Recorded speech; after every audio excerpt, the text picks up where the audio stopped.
You know, I like to think I've been fairly consistent on this channel. I mean, I only do a few things here and there, find something interesting in the nerdy news, usually with a political edge, and then talk about it and oftentimes poke fun at it. Left, right, doesn't really matter. More often than not, poking fun at the left, because let's be real, they've been the ones with all the institutional power that's taken over and ruined nerd culture for the last 10 to 15 years. But that's not to say the right hasn't done their fair share of maniacal annoyances as well. And this is gonna be one of those instances. So welcome back to Words of Paradise. I'm your host, Leon Idol. And yes, our good friend of the channel, John De La Ross, if I said that correctly, now has a Gamergate 3 manifesto, and it is as cringe as you would think it is. And part of me was like, I shouldn't even make this video, because of course all he wants the attention. We don't want to give them that. It's the Alyssa Mercante style thing, is the more videos you make, the more she's going to talk about it, the more it keeps it relevant. So I wasn't going to initially do this, but I thought, I'm a charitable guy. And what is part of Christianity, if not charity, to those less fortunate than you? And let me tell you, I assure you, not just me, but you as watching, JDA and Yours Torch Games are absolutely less fortunate than the rest of us. And so I thought this could be my chance to help them, that I could help these closeted, gay, furry, fake Christian wife beaters and fake gamers see the light with the absolute mental retardation that is this manifesto. So we're gonna get into it. Before we do, hit the subscribe button. I'm a nerdy news channel. I cover nerdy news nearly every day. And yeah, here's what Johnny Boy had to say. Gamergate 3 is making waves already, and any good movement needs established principles. Full stop. There is no Gamergate 3. Just so y'all know, there is no Gamergate 3. This is referencing a post that he made himself, literally a day or two prior, stating, we need a Gamergate 3. Because Gamergate 1, for those of you that were there, for those of you that remember, came about organically, authentically. It was more or less an accident that turned into just a huge thing on the internet that lasted a few years. About a decade goes by, Gamergate 2 does the exact same thing. It comes out of nowhere, it is unintentional, but by God, does it really get the ball rolling, and frankly, I would say, has more notoriety in the actual gaming community, although it's less being fixated on by the mainstream media, because the mainstream media actually did do, albeit very biased, but still reporting on the original Gamergate. Either way, both Gamergate 1 and 2 were bred from natural responses from gamers. Gamergate 3 doesn't exist. This is something that JDA, Yours Torch Games, and their ilk over at the hardcore right-wing, files of the internet that seek to usurp and co-opt the quote-unquote anti-woke movement, they want to breathe this into existence, not because they care about games, but because they want to line their pockets. I mean, these are actual grifters. You want to know how I know this? Because Johnny Boy told me that unless it's Nintendo games, he doesn't really even play games. So you're gonna tell me that this whole Gamergate 3, the movement to save gaming, is being led by a dude who self-admittedly only plays Nintendo games? A dude who has jumped from movement to movement to movement, from comic books to sci-fi to movies and pop culture to video games, every time getting ostracized by the people he tries to join the group of because he's an absolute nightmare. Yeah, no, there's no such thing as Gamergate 3, so it is not making waves because it doesn't exist. In fact, the only people I've seen talk about Gamergate 3 are him and Yours Torch Games, unless you're referring to people like me or Cult Classic Cage that are, frankly, making fun of him. This thread will establish what we stand for and against, so we can make games great again. We have no tolerance for promotion of evil LGBTQ lifestyles. This is degenerate and has no place in gaming. Full stop to any of you guys that have been paying attention, that know what those of us who actually care about, quote-unquote saving gaming is about. It's not that we don't want gay shit in there.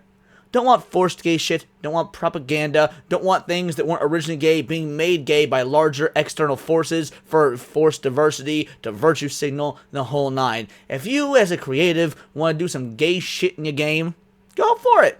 Let the free hand of the market decide. So, yep, nope, already is incorrect. No real gamer is asking for this, regardless of what side you're on when it comes to Gamergate. What about none of this? Porn should be banned. All the above points only exist because porn has warped people's minds and has no place in gaming. That is tough talk coming from the dude that vigorously beats his meat to pictures of Lucario and Mewtwo. I mean, it is quite astonishing the amount of just furry degeneracy that this man has propped up in the law. And not only that, but also this man has suckled at the teat of Grums for the last fucking year and a half, and Grums, as it turns out, was a porn director or whatever. He was all into that hentai shit. And again, now there's anything wrong with that. Do your own thing. Me, as a libertarian-minded individual, understand that, freedom of choice. But you can't sit here and be on this high horse about saving games, Gamergate 3, and then talk about porn being banned. Also, that's a complete infringement on the freedoms of others. And I, for one, as a Christian, do not, and I repeat, do not ever want to force my own beliefs onto other individuals, because that goes against their own freedoms. No. Let folks come to whatever they want naturally. By the way, the definition of what Johnny Boy considers porn here is a bit loosey-goosey, if we're being 100% honest. What about this? Numero 5. No tolerance for feminism. Feminism is what leads to equivocation and pushing of leftist agendas through emotional nonsense. Now, I do agree with this to a point. Yeah, we don't want feminism in the games, because feminism doesn't really do anything or accomplish anything. However, he's using a post from Grand Theft Auto 6 with a female character that we know nothing about yet, because the game's not out yet. We don't know if it's going to be a feminist message, because there's a difference between feminism and strong female characters that are done, like, objectively well. I mean, again, I've done multiple anime reviews with my boys over on Diabolical Souls, Gooch's show. What are we talking? Oh, anime has some great strong female characters. Guess what? So is video games. Jill Valentine, Lara Croft, Samus Aran. I mean, the list goes on and on. Original, it's mind-blowing to me. It's like, oh, this dude wants to... No, feminism. Did you even know there's feminism in the game? You're using a picture from a game that ain't even out yet. By the way, a game of which you've got 2 playable characters, a female and a male. Guess what games did that back in the day? In Resident Evil, you had Chris and Jill. In the next game, you had Claire and Leon. In the game after that, you had Jill and Carlos. In the game after that, you had Leon and Ada. I mean, the list goes on and on and fucking on. So, yes, explain this feminism thing. So, while I agree that I personally don't have tolerance for feminism, it's just because feminism came, it did its job, it did a good job. You have phase 1 feminism, you had the early generations, the feminism red and blue, if you will, of the suffragette era, and that was pretty great. But then you got your crystal, you got your gold, silver, and crystal. It came about in the 60s, the sexual liberation, women, getting out of the kitchen, not being beat just because they got the roast beef a little too, burnt a little too much. I was like, agree, you know what, that's some pretty good feminism. But then we get to Gen 3, we get to the Ruby, Sapphire, and Emerald generation, and let me tell you, the Ruby, Sapphire, and Emerald generation of feminism, not as good as the Ruby, Sapphire, and Emerald of Pokemon, which is by, of course, the best generation. Gen 3 Pokemon is peak, don't at me. That being said, yeah, you get to third wave feminism and shit starts to fall apart, because by that point, women already got all their rights. Ain't no goddamn thing a woman can do that a man can do, or that a man can do that a woman can't do, anything like that. You got complete protections. In some cases, you've got special protections. Women ain't got to sign up for the draft, men do. Things to that effect. Needless to say, I'm against feminism. That's just because feminism has already done its job. It's kind of like me being against bringing back the Pony Express. Like, don't get me wrong, the Pony Express is real cool back in, 1870 or whatever, but it just wouldn't work in 2025. So, yes, no feminism, but not for the reasons that he is stating. But then, no feminism. However, beauty is objective. Games should do all they can to be beautiful. I got 2 issues with this. One, no feminism.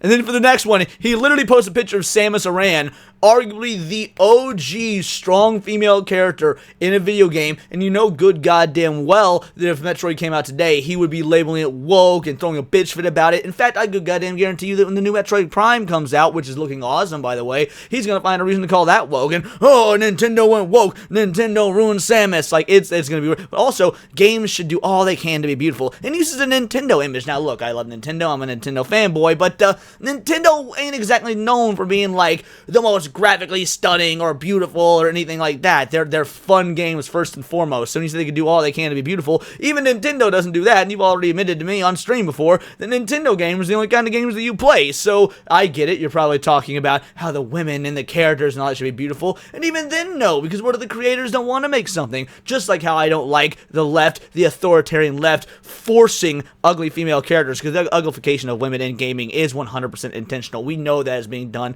for propaganda purposes. I also do not want the long arm of the other side of the propaganda machine forcing creatives to make all women fucking Playboy models, but of course you can't make them Playboy models because you said no porn earlier. Now you're just contradicting yourself. He has no goddamn idea what he wants aside from relevancy and your money and for people to buy his godforsaken book, which is covered with gooner bait, by the way. If you look at the covers, you see nipplage on the pinup sci-fi girl. The point is, wildly inconsistent, wildly retarded. Number 7, we are inherently Christian and right-wing because those values are good. I do agree that Christian values are good values. That being said, you also beat the shit out of your wife and you jerk off to furry porn. I'm pretty sure by Old Testament values, we could fucking kill you. Now, I don't agree with those values. I'm more of a New Testament, benevolent, loving God sort of dude. I'm just saying that, yeah, we're inherently Christian or right-wing. Also, I do not think the right-wing has inherently good values. Just like any sort of value system that's created by man as opposed to God, left-wing, right-wing, libertarianism, anarchy, whatever it may be, there's gonna be pros and cons. But again, you just like the left, you can't separate, this guy can't separate his political ideology from anything because he's an authoritarian at the end of the day. And then Yorch Torch, who might be even sadder than JDA, but the jury's out, I would add, it's more than a movement. It's a philosophy, mindset, a way of life. It's creative in nature. Bullshit! Number 2 contradicts everything that fucking JDA was saying. It's creative in nature. He literally just listed a bunch of rules to limit creativity in gaming because they don't agree with his own sensibilities. It's a philosophy, a mindset. And then, by the way, have that philosophy, have that mindset, have that way of life. You can have that. You can build the games yourself. We'll tell you the same good goddamn thing we tell leftist creators. If you want it, make it. You have the resources. Or do you want to just force and strong-arm companies into making what you want regardless of what the general populace wants? Basically, you want to be a two-man faggot version of Sweet Baby Inc. That's what it sounds like to me. So yeah, we're going to round this out with what my girl Cassie said. And this is a bit long, but I want you to stick with me on it because she hits the nail on the head. She hits the nail on the goddamn head. Cult Classic Cage, friend of the channel, shout out. I am still waiting for people to acknowledge that the anti-woke movement has clearly fractured into two very specific sides since the end of the last year. You have the authoritarian right that implements the same propaganda tactics as the leftists they hate in order to push their agenda into entertainment, which you and I firmly stand against, as these types don't actually care about the quality of entertainment and discussion, only their own personal agenda being spread. Bingo, bango, bongo, out the gate with a banger. They don't care if the next Spider-Man movie is good. They don't care if the next Legend of Zelda video game is good. They don't care if the next X-Men comic is good. Insert whatever your favorite nerdy medium is here. They don't care about its quality. They care that it meets their political agenda. Now, I have always defined woke, and I've consistently said this, that woke is when the message, the political ideologies, whatever you are trying to push, takes precedence over story, character, and it does not fit within the realm of the story. It has to use outside world, resources, basically to make its point. They're wanting the same thing. That's why when we say right-wing woke, basically woke is when you are sacrificing the quality of your story and characters for the agenda. That's what they want here. And as long as it meets their agenda, it's fine. But yours towards JDA, their ilk and their followers, they are a-okay with the quality being downgraded, so long as, it meets their political agendas. Because here's what we've been saying about wokeness. Here's what we've been saying about, the behind-the-scenes aspect of it. Let's say you got CD Projekt Red, right? Let's say you got CD Projekt Red. And CD Projekt Red, they decide they're making a video game. Of course, it's not going to be very good because CD Projekt Red is a woke company. Why is CD Projekt Red a woke company? Well, aside from just the way the games are written and stories being told, let's talk about the people they hire. They're employed. They decide to employ people based on immutable characteristics. They're employing people based on their race, their gender, their sexuality, whatever it may be. Have these people ever coded before? Have they ever made a game before? No, they have not. So you get subpar games because the people working on them don't know what the fuck they're doing because they've never done it before and they're being thrown right into the middle of a AAA game. Now, maybe CD Projekt Red isn't doing that. I don't know. We'll see how The Witcher 4 turns out. But the fact of the matter is, many big companies, especially Western companies, are doing this. They're sacrificing their talented individuals who've shown their worth for hiring instead newbies for diversity points that never worked before. And because of that, the amateur hour display of their work shows in the games. Now, on the other side of the aisle, we would see the exact same thing if Johnny Boy got his raise. Instead, he's gonna fire all the homos and hire all these Christian white boys, who, guess what? Those Christian white boys also might not ain't ever made a goddamn game before, so it's gonna be just as subpar lackluster as anything done by, like, the Sweet Baby Inc. crew or whatever. It's absolutely bananas to me that people don't realize what wokeness is, or again, that wokeness is splintered into two factions, like Cassie said, effectively the authoritarian right, and those of us who are either libertarian-minded, are financially right-wing but more socially liberal, liberals that have been disaffected by how far the left has gone, and that's where we're at. This is a three-way battle between the far left, the conglomeration of individuals who are ostracized by all sides, and then the far right. And at the end of the day, while I don't think Yorch Torch and JDA and any of them are going to be able to, in any way, shape, or form, get what they're wanting out of this, because, I mean, let's be real, they got no power, it is worth it to call it out, because people, some of you guys listening, watching, this may be your first time really getting in the woods, in the deep of this, all this stuff, and if you could just take a moment, just take anything from this video, it's the note that, not all anti-woke folk are equal or have the same mindset. In fact, I wouldn't consider JDA or any of them anti-woke. They are just the invoice of the woke coin, just on the right side of the aisle. And hopefully the vast majority of you know that, and frankly reject these absolute morons. And that goes for people like Razorfist and Melanie Mac as well. But also consume their content. Listen to what they have to say, because diversity of thought is what I always preach in these videos. And that's going to be the difference between me and Cult Classic Cage and Hypnotic and these losers, is that we do care about diversity of thought. And if you've got a different opinion,